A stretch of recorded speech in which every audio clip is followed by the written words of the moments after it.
Do you allow yourself to be in a space of introspection and reflection when you're starting new projects? You'll want to listen to today's episode with Kris Daria talk about the importance of being in a phase of emergence when we are creating something new. Stay tuned. Welcome to the Courage to Be podcast. I'm your host, Tanya Vasallo. And each week, I will bring you amazing guests so that you can tap into the courage to break out of old patterns and live your soul's purpose.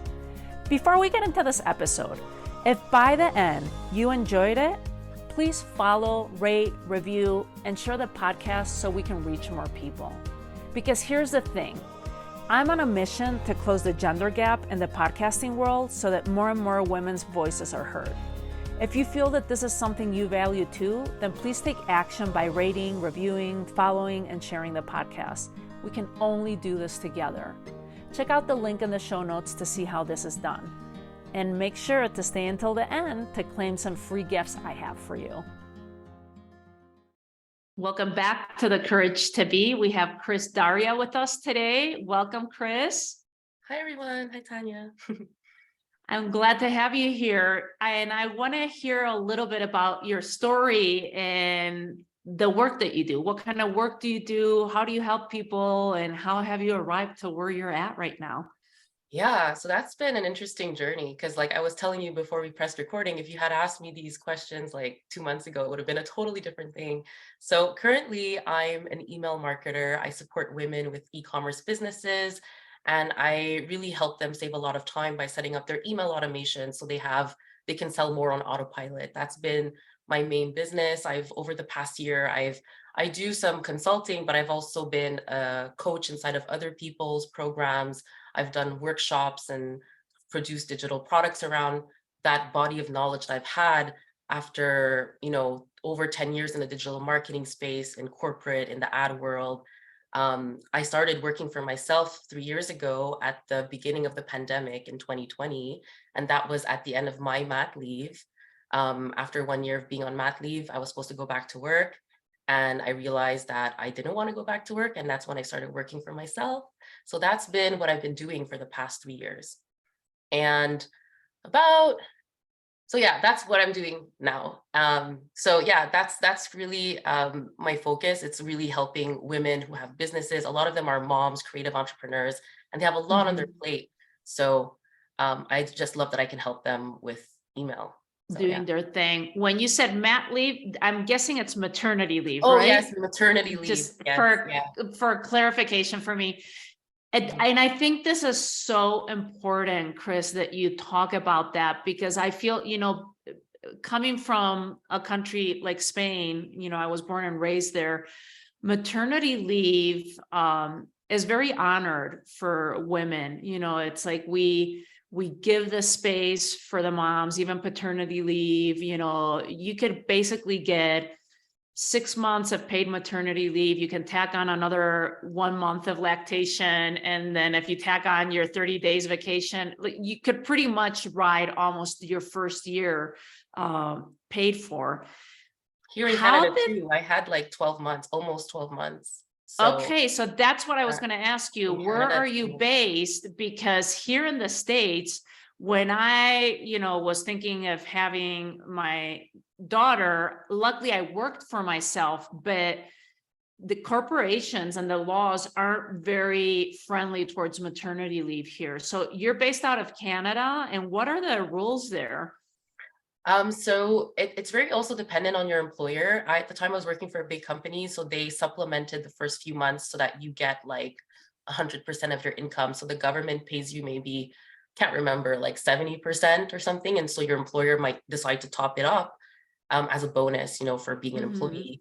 And then at some point after like 17 weeks, it gets to like 50 or 70% for the rest of your maternity leave. For me, that's been helpful because that was the first time I really had, like, yes, I was a mom and I was actively caring for a baby, but like it gave me time to really slow down and do the introspective work I needed to be able to move on to the next chapter. So yeah. Yeah, such an important subject, and especially here in the US, I feel like there needs to be more done for moms. There's this pressure and the stress of getting back into work, like at a 3-month or a 2-month. There's even companies that if you have less than 50 employees, by law, you don't have to rehire the person. So Wow. it's pretty bad. And I'm maybe this is shocked to hear that. another, Yeah, another had no subject to talk idea. about, because the fact that you realized, I think that's why there's so many women going out on their own, like you become a Mm. mom. And if the companies and the corporations aren't taking this into account, they're going to lose a lot of women, that they could, if they provided daycare services, if they provided maternity leave, paternity leave, it would be easier. But this is for a whole other conversation. But Yeah. I just wanted to point that out, because when you said that you were on maternity leave and then you started working on your own for yourself, like I was like, ooh, I wonder if she did that because, like it wasn't a good fit coming back. But tell us That was part of along the the, yeah, was yeah, that it part of was the reason? part of the reason, a lot of reasons. And I have to say, I have the privilege of having a supportive partner who works full time. I live next to family, so I had a lot of support around me in order to make that big leap. So yeah, Mm-hmm. I agree with you on that. Tell me about a moment along your path that you were following your dreams or your goals, and the fears came up, because we always have to deal with our fears. What was a big fear that showed up for you, and how did you overcome that? So yeah, it's very interesting that you're asking me this question at this point in time. It's January, the beginning of 2023. And over the past year, I've been actively growing my email business, and that's been working so well. And I'm at a point where I had this whisper in the back of my mind a year ago, maybe close to 2 years ago, that this is not what I want to be doing. But I'm gonna keep on doing it because it pays the bills. I'm good at it. And I'm at a point very recently, I kind of admitted to myself that I'm ready to move on into the next thing that I want to do, what I'm passionate about. And over the past few weeks, I hosted like a virtual retreat, sort of like a circle for women with close friends and clients. And I was able to hold space for them to to reflect on 2022 and set intentions for 2023. And that was just a beautiful thing that I love to do. And I just want to do more of that. And so I recently, that kind of activated me, and I'm going to join over the next few months a group facilitation training certification to help me learn how to host more retreats and circles for women in that capacity, and hold space for more moms who have like a lot on their shoulders. They're going through a lot of things, and they just like they're holding so much for other people, and who's holding them, you know? That's what I've seen with the clients I work with my friends who are moms. And so right now I faced a lot of resistance of this over the past year, I would say, but it's culminating to now. You know how I learned from Kate Northrup that there's 4 phases to our projects. And one of the first phases, emergence, when you're planting the seeds and you're downloading the ideas. And I feel like that's where I'm in that phase. I'm kind of taking the time to let myself cook and transition slowly into what the next thing will be. And I can feel right now that fear. What's like, I'm not trained, and I'm not a trained yoga teacher, meditation practitioner, or anything. And my domain has been digital marketing, but that new thing that I want to evolve into is very much different than what I'm used to doing, like something that's, very linear. So how do Uh, you overcome that when those fears show so up, or how have you done it in the past? I'm giving, even when I transitioned from corporate to uh, launching my own business, I'm giving myself a lot of time to introspect and reflect. And I like that type of I'm the type of person who likes to do that. I'm very much a journal person, so I can capture the things in my mind and just admit it to myself out loud, like by writing. And I've gone through also different. I've used different tools like human design, and I'm learning more about gene keys also to help me bring that awareness to the forefront about how I'm coded and what my like learning more about my purpose and my essence, and restoring that sense of self to me, so that whatever I do is going to be more aligned, right? And Mm-hmm. the email marketing has served its purpose for that season of my life when I was ready to move on from corporate. But taking the time to settle down and really reflect so that I'm aware with what's happening inside is going to help. I feel like it's like pulling the arrow back before you're shooting it forward. Like being intentional is really, I think, what's been helping me. Yeah.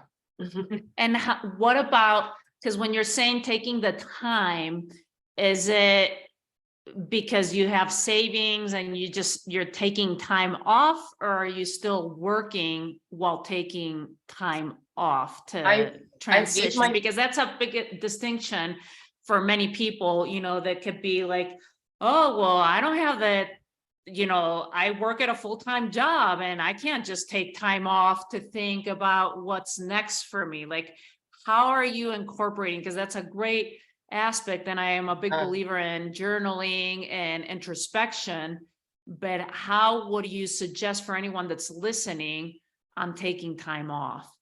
I think it depends on your context. Like you say, like I'm someone who runs my own business. And so I decided intentionally that I won't be taking new clients in January, but because I had built digital products and I had clients already coming in the pipeline, I have a wait list. I had the capacity to do that. If you're someone who still has like a 9-to-5 job and you have kids and a lot of things, it's a bit harder, I know. But me and like right now, I've been just taking the time before I go to bed to meditate a bit and journal it out, like 10 minutes, like find those pockets of time where you can get into like a state of observing yourself and asking yourself reflective prompts, reflective questions, because when we're always on the go and we're just moving forward and pushing through, we don't have the capacity to be in that state of awareness. And I think now we're going through a big time of transition, a big, phase in the world where we're coming into awareness into a lot of things. And so, and I think I'm surrounded by a lot of people who talk about that too. And so just finding 5 minutes, 10 minutes to start reflecting. I like to have a journal, like a 5-minute, there's a thing called the 5-minute journal that helps you do that, like 5 minutes in the morning and 5 minutes at night prompts. And that's just a habit that I've been keeping up with. Yeah. That's awesome, Kris. Thank you for clarifying that, because I think some people might have been listening and been like, oh, well, I don't have the time, and how am I going to pay the bills? So that these are easy habits and practices that we can put in place. 5 minutes in the morning, everyone has 5 minutes in the evening, just of cultivating that space of awareness and letting the mind wander. Well, as we're wrapping up, can you share with us and with our listeners, what's a resource that you can share? Yeah, so I thought about that.